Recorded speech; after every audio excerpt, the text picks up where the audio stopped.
we are going to move into exposure and camera sensors, right? The small part, let's quickly look at this. So what is exposure? In photography, exposure is one of the most fundamental terms. So you need to know that. This is very, very important.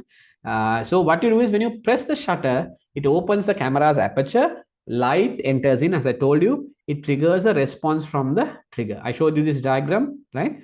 It must be very clear. We're moving on a little faster. So exposure is the amount of light that reaches your camera's sensor, creating a visual data over a time period. So as you know, sometimes you can click the shutter faster or you can keep the shutter open for a long time. So when you click it faster, quickly light enters, but when you open it for a long time, a lot of light enters, right? So that time that the sensor is open for the light to come, that's what we call exposure. So right, in that time, you'll get different types of creative images, right? So overexposure and underexposure. So when a scene is bright, very bright, we say, make a bright body. So that's called overexposure. When it's dark, what do you call it? We call it underexposure, right?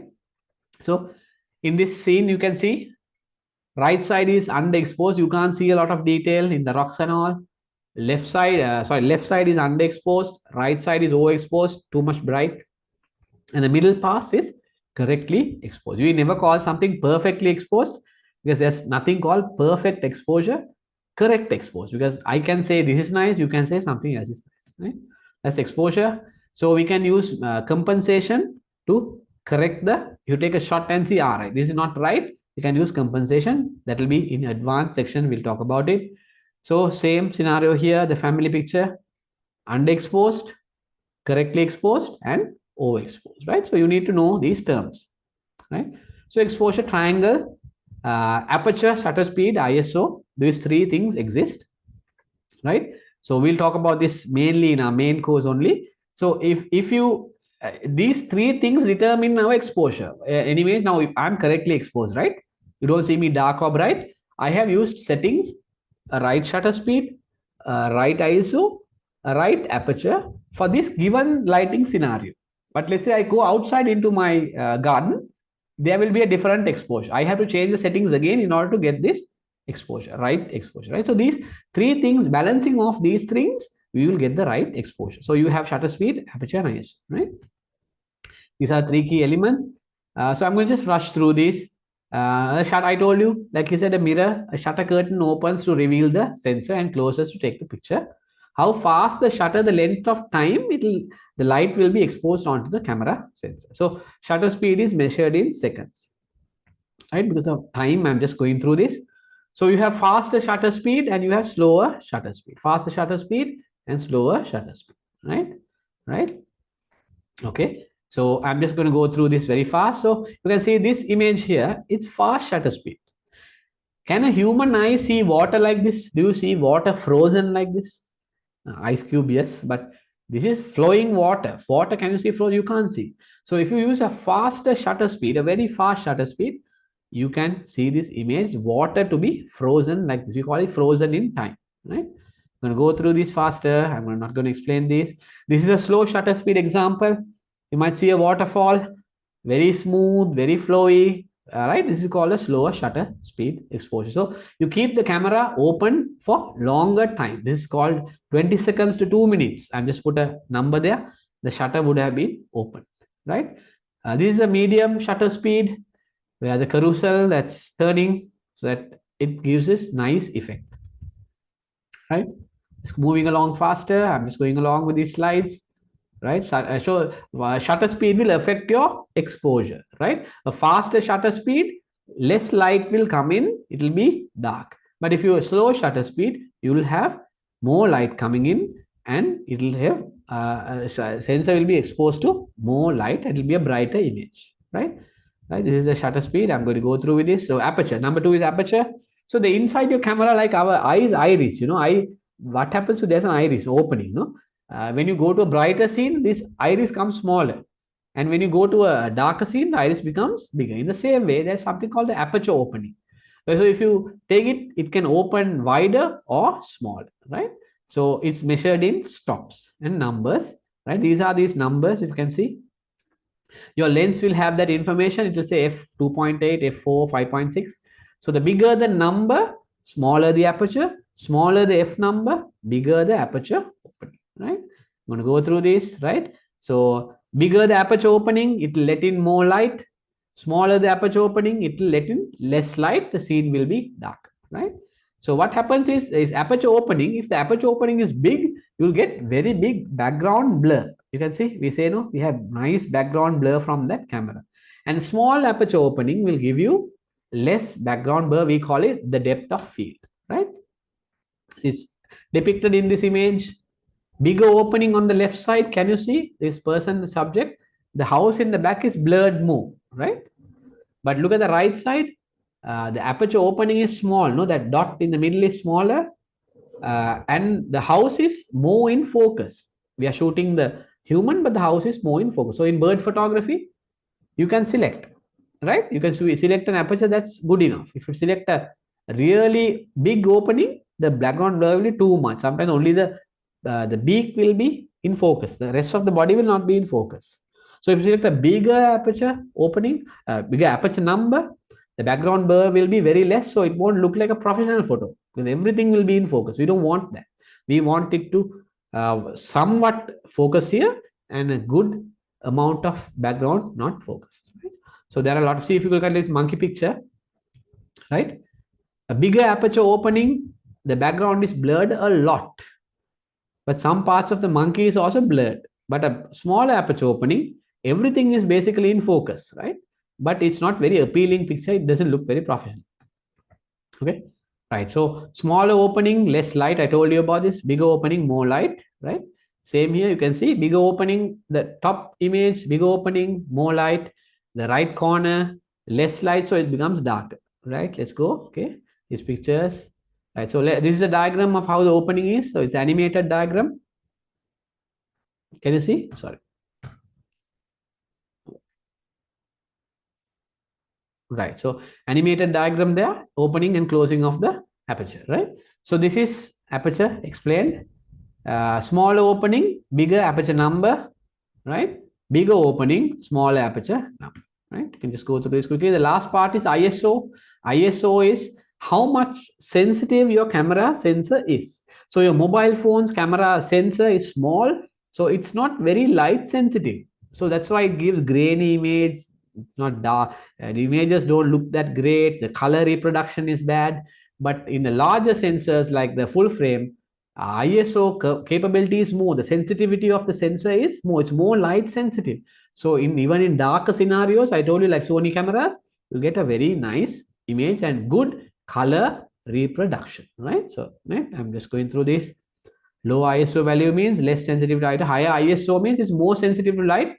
You can increase your ISO in the camera, but it will give you these grains, these dots, these ugly grains. I'll show you what that is, right? Right. So different camera manufacturers have different ISO performance for their cameras. Okay. So look at this picture. This is the noise you get in cameras, right? When you shoot in higher ISO, in dark scenarios, you get this type of noise, grain, dot, dot, dot, dot. It's very ugly. The higher you push the ISO, the more noise you will get. So we try to minimize that ISO, right? A picture at the lowest ISO, you will get a nice clean image. At the highest possible ISO on the right, far right image, you get very noisy picture. Look at the shadows in that. On top of the buildings, very noisy image. We want to avoid that. Right? So don't be without increasing the ISO. Don't be scared of increasing the ISO. Just find a good balance, right? Right. Okay. Okay. We're going to move in. Okay. Not this. It's measured in stops. Everything is measured in stops, right? It's a metric like liters, like let's say items. How many items? 5 items is aperture, shutter speed, or ISO. Everything is measured in something called stops. So we call 1 stop, 2 stop, 3 stop means it's a unit measurement, right? So we say increase the shutter speed by 1 stop, increase the aperture by 1 stop, reduce the ISO by 1 stop, right? Okay. Let's go from here. So this is the exposure triangle, ISO, aperture, and shutter speed. These values are all correlated. So when you change one value, it affects the lighting scenario. So for a given scenario, if you balance it, you will get good exposure, right? Okay. In a nutshell, exposure triangle, shutter speed, aperture, ISO, and stops, right? Q&A, we'll push the Q&A to the end because we have just one part to finish. Tips on how to shoot with your camera. That's the last part, right? In your flyers. What do we need to do? We need to know the basics. We need to invest in quality equipment. Composition is very important. How you frame, what do you frame in that, right? Giving attention to angles. Don't shoot in only one angle. Gana, same picture. No. Notice the light. Where is it coming from? Right? What's the color of the light? And most importantly, take a lot of shots. You need to take a lot of shots, right? And then avoid clutter. Do you have a lot of things in the background? Do you have a lot of the simplicity? Modern understanding is very simple. Pictures need to be very simple. Architecture needs to be simple. That's how it is. And learn editing principles. Okay, let's quickly look at this one by one. Know your basics. Thoroughly, you should know the basics to take and I told you, like Ansel Adams said, make a picture, don't take it, right? So it will give you the ability to shoot in any lighting scenario. Then if you are a pro, okay, tough lighting, you know how to shoot, right? Like this picture, correct your white balance, right? Invest in quality equipment, very important. That's why you are here. No, the question was, what camera do I buy? Phone cameras is not doing for me. I'm here to buy better equipment, right? So if you buy good equipment, good lenses, they will produce good quality images along with your technique, right? So 5D Mark III was the R. So I have the 5D Mark III and also I have the Canon's offering of R. So Mark III is hard to focus sometimes. It doesn't have something called the eye autofocus feature. So I have to fiddle with the settings. The client has to wait for me. But the R has eye autofocus. So I take the camera, it's pointing at the eye of my client and I can quickly take the picture. So technology improving is helping. Better equipment is helping me to take the picture faster, helping me with my workflow. Okay. Compose correctly. Very composition is very important. So in my main course, we have one module, two full lessons of composing, the rules of composition, how to compose, what are the rules, right? Reading lines, right? The rule of thirds. We have so many composition rules. So correctly compose the picture. Don't just take the picture. This building is nice, let's take it. No, compose the picture. It will make your photography very creative. Okay, here is the rule of thirds. We normally say we divide the frame into, you may have seen this in your phones, divide the frame into 9 parts, place your subjects in one of the 3 points, intersecting points, you will get a very interesting picture. Let's say we kept this couple right in the middle, smack bang in the middle of the picture, not an interesting picture. So that's why we have kept them in that intersecting line. Okay. Give attention to angles. What angles? Don't shoot in only one angle. You can go low angle, you can go high angle, diagonal. Try to understand what the scenario is and shoot. Right? Look at this picture, low angle. What's the story? With the background, the clouds between, he must be a corporate leader. So when you shoot from down, he looks like a giant. So we were giving, okay, he's a leader, he's a tough guy. He knows what he's doing. Then we shoot from a high angle, a dog, a pet. So innocence, it shows innocence. The mood is different, right? So high angle. So that conveys a different story. Notice the light, understand the light, study the light, the lighting patterns, go to a given scenario and understand how light is working, right? So look at this scenario, evening light. The girl is kept inside a field. Where is the light coming from? Study, look at her cheek, look at her face. Where is it coming from? It's coming from the right side of your screen, right? So beautiful the light is. Maybe they have used a small light on her left side cheek to fill in that shadow, right? Study that light. Now, traditionally we say don't shoot against light. No, don't. Oh, arpatte light again or don't, But look at this scene. It's absolutely beautiful, A small girl and the light is coming from opposite her. But this scene tells a big story, right? 1 minute to go, no? Take plenty of photos. Don't stop and say one is enough. That you're lazy, you're being lazy. So if you want to take trial and error, keep doing the same thing till you get the right shot. Okay. And choose the best ones. You can use the burst mode in your cameras. Tuck, tuck, tuck, tuck, tuck. If it's a moving subject, a bird flying away, birds in flight, a tiger or a leopard trying to capture a prey. Tuck, tuck, tuck. Focus and capture the shots. Avoid clutter. Very important. Keep your photos very simple. Minimal is the modern way of thinking. Keep it to a minimal, right? Less clutter means it's very appealing to the viewer. Look at this picture. Last week, my friend came down from UK. He wanted me to take shots in Bentota. So look at this picture, very simple, no, nothing much. There are a few people in the background. I will remove them in editing. This is a very unedited picture, right straight out of camera. Keep it simple. Keep it simple. Let the emotion showcase in your picture, right? This is also Bentota from the hotel we stayed in. It's a very simple picture, no, nothing much. In the rules of composition, we talk about reflection. We talk about mirror effect and all that. And we talk about the concept of what do you call, okay, I'm forgetting that name. So we talk about a lot of things about composition, rules of composition, right? So this is one of the rules. The reflection is gives interest to your eyes, right? So keep it simple, nothing much. There's a house in the middle, finished, right? So learn editing principle. That's the last point. Learn editing principle. So important for you to learn editing. If you're serious about it, learn editing. I primarily use Adobe products. I use Premiere for video editing. I use Photoshop for blemishes and for album editing and all that. I mainly use Lightroom to edit my photos. So you can use different software. Lumina is there. Apple has their own software. There are various softwares, but use industry leading software to do editing. So that will help a lot. So shoot with the idea of editing. You shoot a picture. Okay, I'm going to take it back to the editing studio and edit. Right. So sound knowledge in the right software is important. So we also have a module where we teach about editing only. That's a vast subject itself, right? So you can shoot in JPEG, you can shoot in RAW. Your cameras will have capability to shoot in RAW and JPEG. RAW and JPEG also we will learn in that. Right, here's a quick last image. Avoiding clutter, composing. This was shot like 6-7 years back in Vilpattu. Quickly took this picture while we were coming. They had this area to have lunch. And I thought the monkey was cheeky and nice.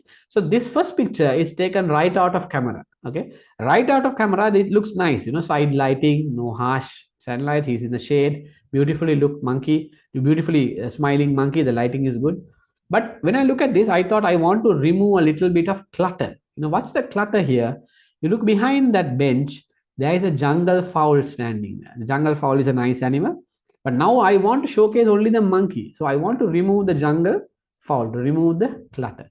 And right below the bench also, there is a small branch and a muddy area and all these things. I want to remove them. Okay. So I take it to the editing and use Photoshop and voila. Can you see? I have removed the jungle fowl and the dirt on the ground and the branch on the ground, made the picture look less clutter. Now the viewer's attention is going right to the monkey. Why? The jungle fowl had a certain colors also. So your eyes are going to go to that fellow. So this is how you do it, right? So avoid the clutter, keep it simple, make sure the lighting is right. And I just didn't click one button for all those to disappear. There are techniques, healing technique, cloning technique, sampling, all those things come into play. Right? Let me show you a side by side. Left picture, unedited, right out of camera, flat, raw image, no color. Monkey doesn't look like the subject, right? We want to show the monkey to the viewer, but we can't fully show him. Jungle fowl is there, little bit cluttered. Right picture, lot of things removed. If you look at the bark on the right side, there's a tree in the background, there's a bark, and that in that also I have removed a certain part which didn't look that great. Right. So now in the monkey also, I like kind of touched him, made him a little bit brighter in the tummy area under his neck. So can you see now he is more appealing to the viewer. So these things that we must learn to be a better photographer. Right. Final point, keep learning, keep exploring, keep shooting. That will make you a better photographer over time. So we are here to help you as a community. Join the community, birds community, amazing birds community, and we will keep on updating on the future things to come. 2024 we will be packing the year with lot of courses. You can join our community. We are planned to actually do some wildlife to take you all out of Colombo, to do some wildlife sessions. We can combine it with, we have a person who is also an expert in birding. He will come and support us with knowing the names of the birds. And then we'll have, since I'm also a first aid trainer, we can get a first aid crew and do wildlife photography one day, and the other day we can do first aid training. So many things and events are planned for 2024. Wish you everyone Very good year coming year. All the best to you all. Take care.